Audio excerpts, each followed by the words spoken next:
শুরুতে আমরা কত কিছুই না প্রতিজ্ঞা করি, তারপর নতুন বছর আসে। কিছুদিন পর আবার শুরু হয় সেই আগের বছরের মতোই জীবনযাপন। এভাবেই কেটে যায় জীবনের অনেকগুলো বছর। তুমি কি একটু ভেবে দেখেছো এবছরে অনেক দিন চলে গিয়েছে? আমি জানি না আমার এই ভিডিওটি তুমি কখন দেখছো। আমার ভিডিওটি দেখার পর তোমার নিজের সক্ষমতাকে চ্যালেঞ্জ করার জন্য পাগল হয়ে যাবে। তাই পুরো ভিডিওটি দেখো, নিজের সক্ষমতাকে চ্যালেঞ্জ করো। প্রথম 6 মাসে এই 10টি কাজ মন দিয়ে করো। এগুলো তোমার জীবন ধারার অংশ হয়ে উঠলে নিজেকে দেখবে বদলে গেছো। আর এই নতুনকেই তো তুমি চেয়েছিলে। এই অভ্যাসগুলো শুরু করার জন্য 1 জানুয়ারি পর্যন্ত অপেক্ষার কিছুই নেই। শুরু করুন আজ থেকেই। 1. প্রতিদিন রাতে একই সময়ে ঘুমাতে যাও আর একই সময়ে ঘুম থেকে ওঠো।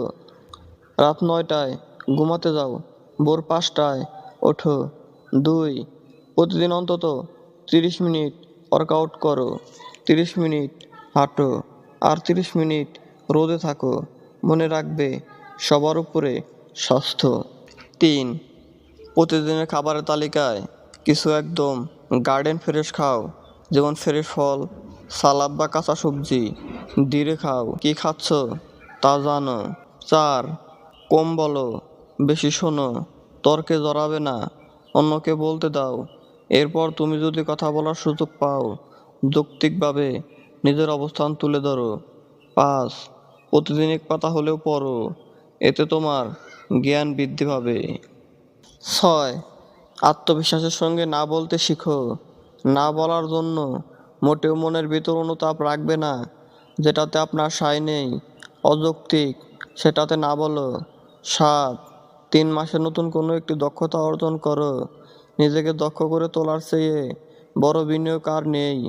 আর নতুন কিছু শেখার আনন্দ থেকে নিজেকে বঞ্চিত করবে না। 8. দিনে 30 মিনিট বিশ্রাম নাও। ঘুমাতেই হবে এমন কোনো কথা নেই। সব কিছু থেকেই বিরতি নাও। এটা তোমার দিনের বাকি অর্ধেক সময়কে আরও কর্মমুখী আর এনার্জেটিক করে তুলবে। কাজে ফোকাস ধরে রাখতে সুবিধা হবে। 9. কাজের 30 মিনিট পর পর একটু বিরতি নাও। 5 মিনিট হেঁটে আসো। একটানা 1 ঘন্টা একই পজিশনে থাকবে না বা স্ক্রিনের দিকেও তাকিয়ে থাকবে না। 10. দিনে একবার কোল্ড শাওয়ার নাও। না, কোনো অজুহাত নয়। শীতেও ঠান্ডা পানি দিয়ে গোসল করো। এটা তোমাকে মানসিকভাবে অনেকটা এগিয়ে নেবে। কাজে ফোকাস ধরে রাখতে সুবিধা হবে। ধন্যবাদ সবাইকে আমাদের ভিডিওটি কষ্ট করে দেখার জন্য।